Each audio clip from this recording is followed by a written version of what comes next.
এই যে বড় বড় যে প্রতিষ্ঠানগুলো যারা তৈরি করেছে, যে এডিটরদের হাত দিয়ে হয়েছে, যে সাংবাদিকদের হাত দিয়ে হয়েছে, তারা কি একজনও চেয়ারে আছে? একদিনের ইতে জাস্ট 5 আগস্ট পরদিন এদের সবাইকে জীবন নিয়ে পালাতে হয়েছে।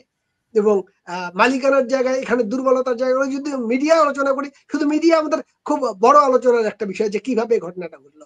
আপনি শুরুতে একটু বলছিলেন না যে হিন্দু সাংবাদিকরা সব বিতাড়িত হয়েছে? বিতাড়িত একটি জনগোষ্ঠী, একটি সাম্প্রদায়িক ভাবে টার্গেটেড হয়েছে, তার একটা অন্যতম প্রমাণ যে বাংলাদেশের মিডিয়ায় যে কয়েকজন হিন্দু সম্প্রদায়ভুক্ত সাংবাদিক নেতৃস্থানীয় অবস্থানে ছিল, তাদের একজনও আসবে একদিনে। এডিটর ছিলেন ভোরের কাগজের শ্যামল দত্ত, জেলে আছেন।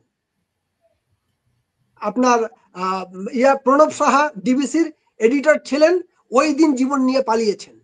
কমলেশ আমাদের ছিল আলো, কি এটা, সময়ের আলোর এডিটর, কমলেশকে জীবন নিয়ে পালাতে হয়েছে। অরুণ দে ছিল জায়েজাদিনের এক্সিকিউটিভ এডিটর, অরুণ দেকে মার্ডার কেসের আসামি নিয়ে পালিয়ে জায়েজাদিনের মালিকানা দখল হয়ে গেছে এখন এতে। আমি একটা একটা করে নাম বলি। আশিস সৈকত ইন্ডিপেন্ডেন্ট টেলিভিশনে ছিলেন নির্বাহী দায়িত্বে একজন, আশিস সৈকত বিতাড়িত হয়েছেন। রাহুল রাহা নিউজ 24 এর এক্সিকিউটিভ লেভেল, মানে যারা এক্সিকিউটিভ লেভেলে যারা দায়িত্ব ছিল, নট এ সিঙ্গেল পারসন। বাংলাদেশে এখন পরিবর্তন হলো যে একটা কমিউনিটির সকল মানুষ একটা পেশার টার্গেটেড হয়ে নিশ্চিহ্ন হয়ে গেল। তারা হয় জীবনের ভয়ে, কেউ এই যে ঢাকা ট্রিবিউনের প্রবীর সরকার নামে একটা ছেলে ঢাকা ট্রিবিউনের নিউজ এডিটর ছিল, দেশ থেকে পালিয়ে বাইরে আছে। আপনার কি নাম, ওর নাম, আমাদের দীপক আচার্য ডিফেন্স নিউজ নামে একটি পত্রিকার এডিটর ছিল, ও দেশ ছেড়ে পালিয়ে বেঁচে আছে।